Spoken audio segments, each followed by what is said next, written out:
With new episodes every week, join us as we peel the onion on the fascinating world of PKI and digital ID.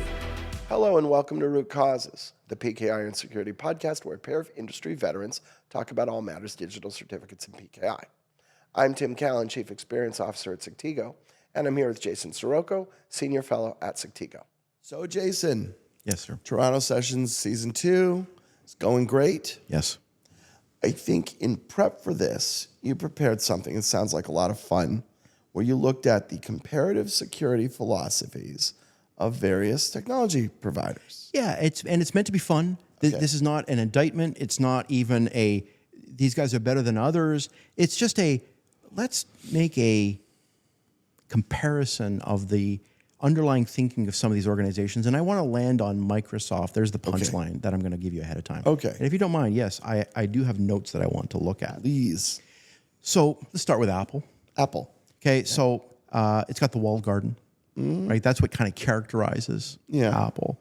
And it's funny how I can be across my phone, my tablet, my MacBook, and my God, it's just seamless, right? Emphasis on user experience, and it's good, really good in that way. Okay, there's always a downside to something, and that is, well, I do not have the kind of freedom on an Apple device that I do, especially if it's not jailbroken. Sure. If it's straight up vanilla iOS, then like I can't write something that will go into the Apple App Store that will redirect SMS messages, as an example. Right. You can do that in Google, Android all day long, but with Apple, no. And the other thing is like things about like when you download from the App Store, they do an awful lot of scrutiny and don't rely on things like a manifest. In other words, Apple's done a really nice job of saying, okay, well, this app is going to ask for your camera rights, but you can choose. Right, and that's something that both iOS and Android now have in modern times. But the bottom line is, Apple makes a lot of their own decisions about what can and can't happen. Apple is about control, and Apple is about their way. If you get on this Apple train, you're going to do it their way. If you want to do it a different way, sorry, this is our train. That's right. And so for some people, it's going to work well. For some people, not going to work at all. Yeah. Right. Yeah. So Android. Google. Right. I'm going to say instead of the walled garden, it's kind of like openness. Sure. Right? User choice. You can look at the manifest and make a decision about whether or not you want to download that and run it. Yeah. Flexibility. Yeah, you can do SMS redirection. I've programmed that myself just to see how it took 3 lines of code. Okay. Amazing. Just like, that's amazing. That's powerful. And I can see how for some people that is just like, that's just catnip to a certain kind of person, to have that much flexibility and openness. And let's face it, though, right? Where Apple was limiting freedom, Android, it doesn't necessarily mean that there's a guaranteed risk of malware. Because if you're very careful with your Android device, you can avoid that. But my goodness, do they ever give you a lot of rope to hang yourself? Yeah, absolutely. Right. It's that's exactly right. Right. It takes that responsibility for security and puts it very firmly on the user. 100%. 100%. Right. But it's also much more choose your own adventure. It's the other side of this, which is you do have a lot more power and control over your experience. Absolutely. And therefore, I am not going to sit here and say one's better than the other. What I am definitely going to say is that's why we're having this podcast, so that you know the difference. All right. Linux. Let's talk about Linux. Okay. It's everywhere. It's on desktops. It's on servers. It's in IoT devices. And various distributions of it can make it sing and dance, do all kinds of things, right? Well, from a security standpoint, straight up vanilla versions of Linux are typically like, you talk about choose your own adventure. Oh yeah. Whew, that takes it to the absolute max.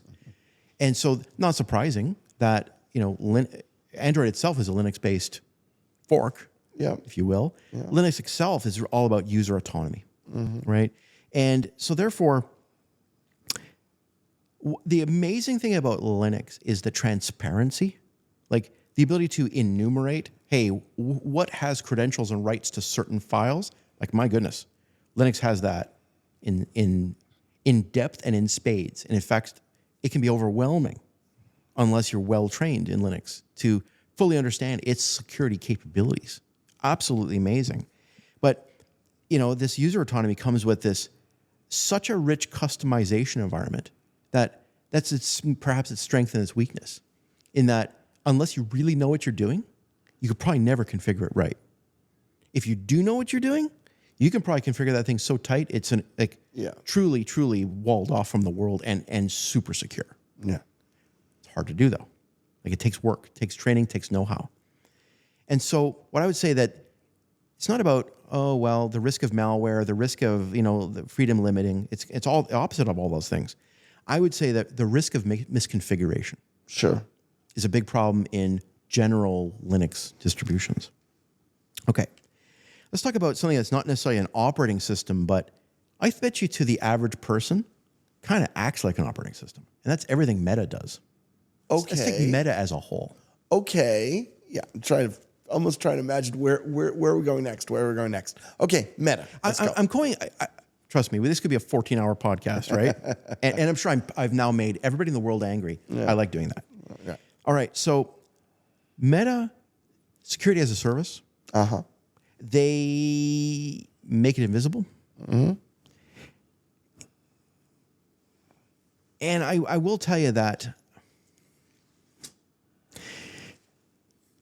the centralization of how they do their security across their platform plays is really something else. Because you can be in Facebook, you can be in, WhatsApp, you can be in Instagram, and a lot of people don't even know that's all Meta. There's a lot of people who don't even care. Right. But it all works together. You have one ID, it's centralized, and any of the machinations of how you're secured is completely invisible to you. Okay? Meta. Okay. Okay. Red Hat. So now we're getting into a specific... Yes, one flavor of Linux. A very specific flavor of Linux. And so the predictability of the security is, I think, what's important to note about Red Hat. And you're talking about enterprise-grade security, where you don't have to completely depend on a sysadmin who just knows every configuration that needs to be done. Because a lot of the tools are now provided for you as part of the enterprise-grade solution. Right. However, just like Apple in a sense, it starts to chip away at your ability to adapt. Right, but this is a deliberate trade-off, right? Because what 100%. You're saying, when you look at Red Hat, you're like, look, my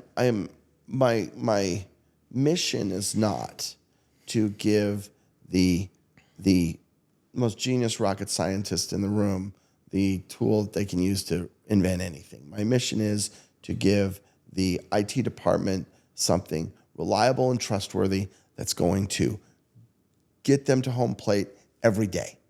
Yeah, right? and if you are a CIO, right, you're a CISO, you're like, oh, you go get me some Red Hat. Yeah. And because I want some assurance, I want some predictability. Yeah. Right, and decisions are made, right? Those are two different forks, if you will, two different sets of goals and objectives you're trying to have, and the decisions are made to match that goal. 100%. Right? Yep. 100%. Yeah. It has a place in the market, and they're successful doing it. Good on them. All right, so Microsoft. I've got some comments that I'm going to make afterwards, but Tim, give me your version.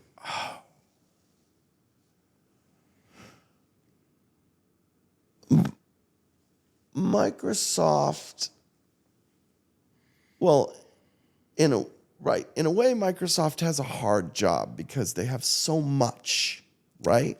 They've got Xbox and Windows and Office and keyboards and 30-year-old computers and 20-year-old computers and 10-year-old computers. Right. Yeah, and servers and Surface tablets. Desktops and Surface tablets. Absolutely. Microsoft has grown up. They were the open to Apple's closed. 100%. And that's built into their DNA in a pretty basic way. It's hard to get around. If you look at just the application market, right? And the whole idea, the whole philosophy going all the way back to the 80s of, well, we're going to let everybody write applications. It'll be better because there'll be more applications, which worked for them. Yes, Right? it did. But I think the jeopardy that comes with that openness has increased from 1987 to today in a major way, which presents a bit of a challenge if you're Microsoft, right? And then some of these other businesses, they're very important, like, Xbox, like, you probably don't want that to just be let anyone do any damn thing you want. You probably do want to try to have a little control around that. And so when you put all of that together, I'm going to say, I don't know if this is where we're going with this. Microsoft has warring criteria. It's schizophrenic. There are different voices inside of that company that want to steer it in different directions. And reconciling those is probably hard. It's probably very negotiated, very situational, and probably not terribly consistent. 100%, Tim.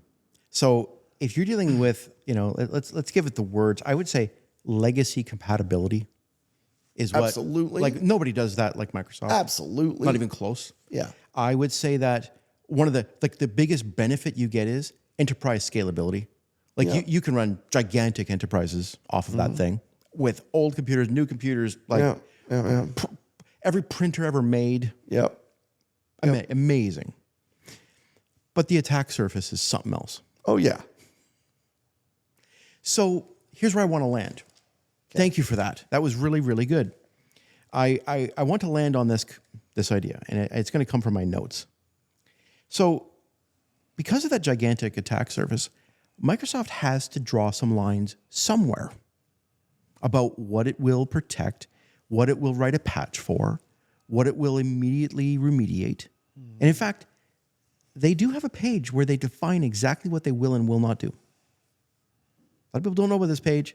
We're going to put, this is one of the few podcasts where we're actually going to make a little bit of show notes, and I'll provide that link. It's worth reading. Really what prompted this particular podcast was a recent white hat research where a white hat researcher who was successful in causing a Windows update that would cause a downgrade attack. Okay. Right? In other words, some form of security was downgraded and therefore an attack was possible. It required a kernel level attack. All right. Now, Microsoft did not patch this or remediate it in fast action. And part of the reasoning was, well, it does not cross a service boundary. Now, that's their words. What does that mean? It means this. If you caused something that UAP warnings. Okay. This attack it popped UAP warnings. But you can imagine that a lot of users can be socially engineered to just ignore a UAP warning. Yeah. Microsoft said, well, if the UAP warning, which is a security boundary, was crossed, in other words, if your attack could stop UAP from showing up on the screen, well, that's a bug. We got to go fix it. That's a security boundary. Well, no, it didn't achieve, the attack did not achieve that. It did pop up a UAP message. Okay, so you're not crossing a security boundary. And the other security boundary, which was not a security boundary that was crossed, but was part of the attack, was basically kernel level privileges were required for this attack. And what Microsoft said was, if you've got kernel level privileges, it's not a bug in Windows. You're hosed so bad, and I'm really paraphrasing here. If you're hosed that bad, there's nothing we can do.